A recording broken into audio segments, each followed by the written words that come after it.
Consequences of industrialization. In 1839, John D. Rockefeller Sr. was born in the United States. He later founded the Standard Oil Company in 1870. The World's Fairs coincided with the power struggle for authority in physics and monopolization and energy production.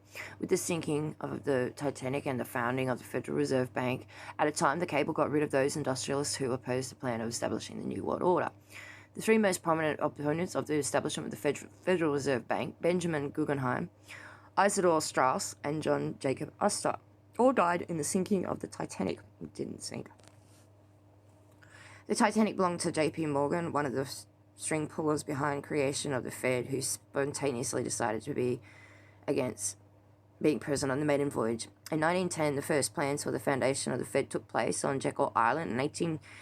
In April 1912, the Titanic sank. In reality, her sister ship, the Olympic, sank. And a year later, in 1913, the Fed was founded with the passing of the Federal Reserve Act, thus laying the foundation for the arbitrary control of the world economy by a secret elite, which had already infiltrated the host nations at the time. Woodrow Wilson signed the act, allowing the Fed to issue Federal Reserve notes, US dollars. A few moments later, the First World War began. The civilization declined in Central Europe. Nations were sent against each other. In 1866, Otto von Bismarck led Prussia into the German War on brothers against Austria. After the end of the Fanatical War, he did not include Austria into the newly formed North German Confederation and annexed Lorraine. He thus created, possibly without being aware of it, the structural conditions for the First, Second, and World Wars. However, the assassination attempt on Bismarck and his dismissal by William II indicate that he was a thorn in the side of the secret societies. His anti-Catholic policy of his cult may have contributed to this. The war against the Germans started with Rome's propaganda against the supposedly primitive Germania and continued with Reformation wars. In a course of 30 years' war, the Germany's spiritual backbone was broken, as Heinrich Heine said. Bondage is the German himself in his soul. Worse than a material slavery is spiritual slavery.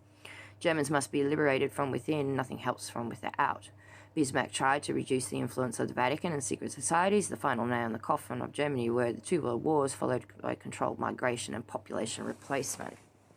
So it was all about the Protestants and the Catholics. Albert Einstein published his two theories of relativity in 1905 and 1916. With the general theory of relativity, the ether was finally abolished in physics. The general relativity was needed primarily to explain the properties of space without recourse to an objective existing ether field. Even Einstein was so uncomfortable with this action in retrospect, presumably he realized at some point what his finances had intended, that he later still tried to clarify that his theories would not work at all without the ether. But then the damage was done, and he had fulfilled his role of eliminating old world knowledge and the holistic physics of ether from science. Holistic scientists like Nikola Tesla had no place in the New World and were starved out. Only after their skills were used. The monopolization of the production also included the demonization of hemp. Andrew Mellon, Rudolf Hearst, and the DuPont family were instrumental in pushing through the Marijuana Tax Act of 1937, which raises tax on hemp in the US to bleed the hemp industry dry and support the oil industry. Baker Andrew Mellon appointed Harry Anslinger as chairman of the newly formed Federal Bureau of Narcotics. Basically, the goal was to create the conditions to make humanity dependent on the system in the long run and eradicate any possibly self-determination and freedom. The 19th century was also a time of the establishment of mass indoctrination institutions called schools, where state-imposed propaganda was taught to educate young people to become willing recipients of orders. The explanation of compulsory education and the Gluttenschlag of the teachers then picked up the speed of the 20th century and the rise of fascism and communism.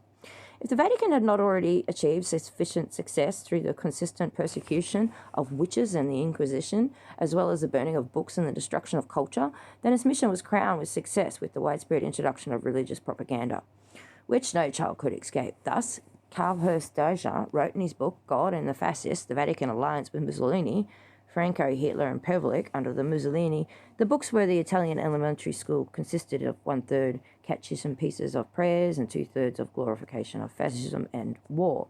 The whole thing was crowned by renewed bans on the anti-clerical criticisms and media coverage. This was one of the basic principles of the old world. Each commonly family lives autonomously and lived responsible for its own children was invalidated. The consequences tearing apart these communities and the early centralization and indoctrination were of central importance. Then, when the Flexner Report of 1910, the robber barons Rockefeller, and Carnegie destroyed holistic medicine in the US and laid the groundwork for the building of the anti-life medical cartel under which we live today.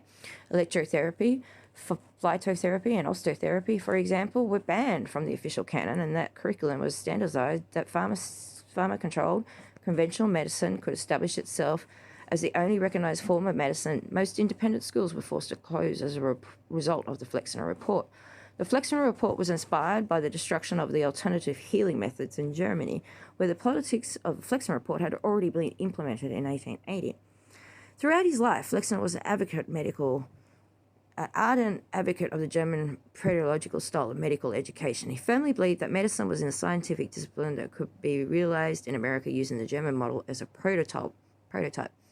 It was a system in which medical scientists were trained at university hospitals. Science was emanating force of the physician's life, was the overreaching theme, the zeitgeist. In the Flexner conception of the ideal physician, Thomas P. Duffy, the Flexner Report. Every era of modern science is now dominated by the ideological doctrine establishment, in which positions are awarded to each other, and it's ensured that real insights are suppressed. The British used opium to take over China, and that's happening in America today with fentanyl. I'm sorry, you guys just can't see it. There's a war going on, people. In Europe, the Dutch cocaine factory was responsible for anesthetizing the population, and during World War I supplied all the countries involved in war with cocaine imported from Peru. It was through the Dutch cocaine factory, which supported and protected by the government and had a virtual monopoly on cocaine, that World War I was made possible, because it was the only through the annihilation and anesthesia that soldiers were able to endure the suffering during the war. The Netherlands emerged from World War I as one of the richest countries in the world thanks to the sale of cocaine. Numerous traumatized officers remained addicted to cocaine after the war and even raided pharmacies to obtain it.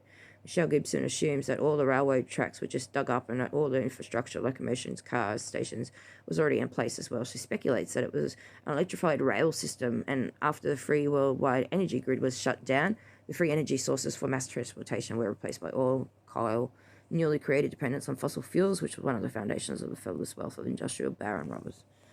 About the tramway network in Brazil, she writes, I need to drink water, sorry. Hang on.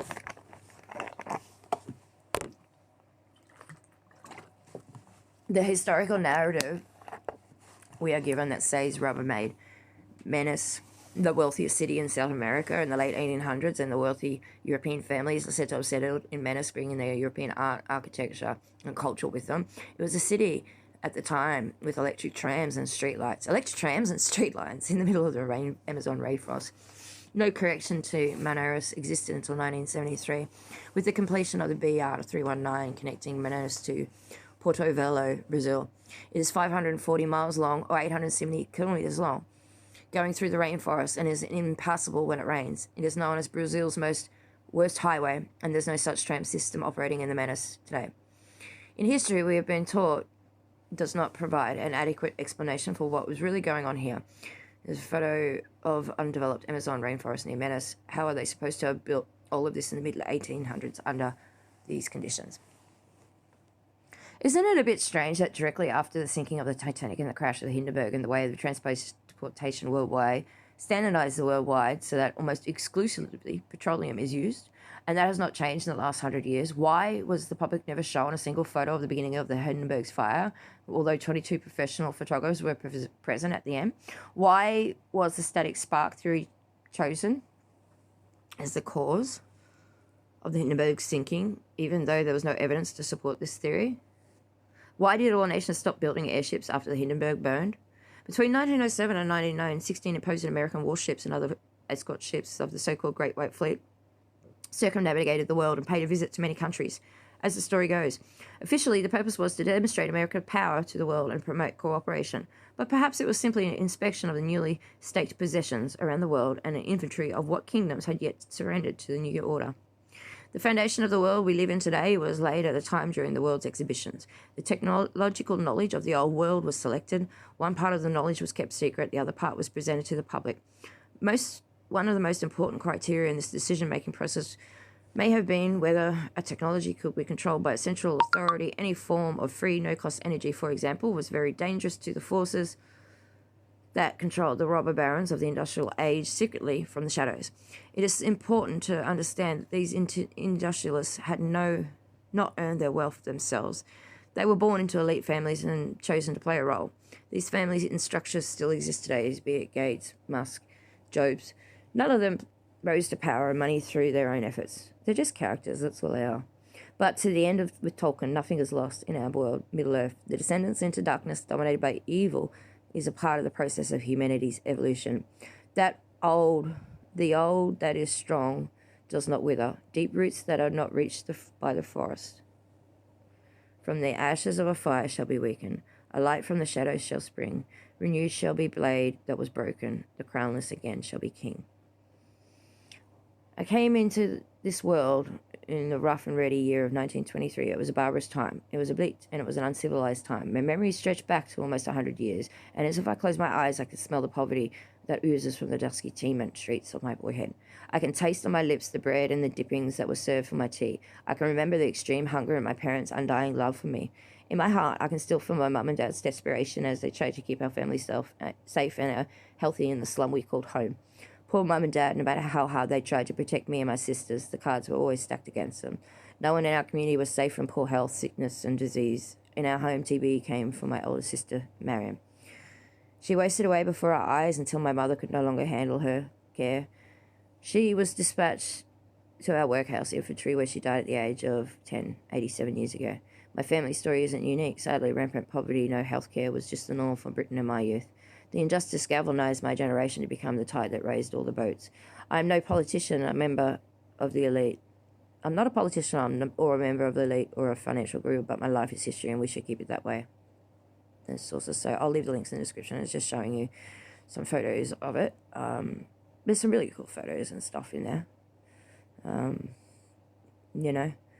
But I just want to say to these people that are deciding they can play games and get the shits if I talk to someone else that you don't like, pull your head out of your ass. You really have no right to tell me who I can speak to. You have no right to carry on like a little child and then to have someone else do something that's we've been friends for 8 years, and it's just really disgusting that some blowfly has just managed to turn someone like that, and it's just a shame. I really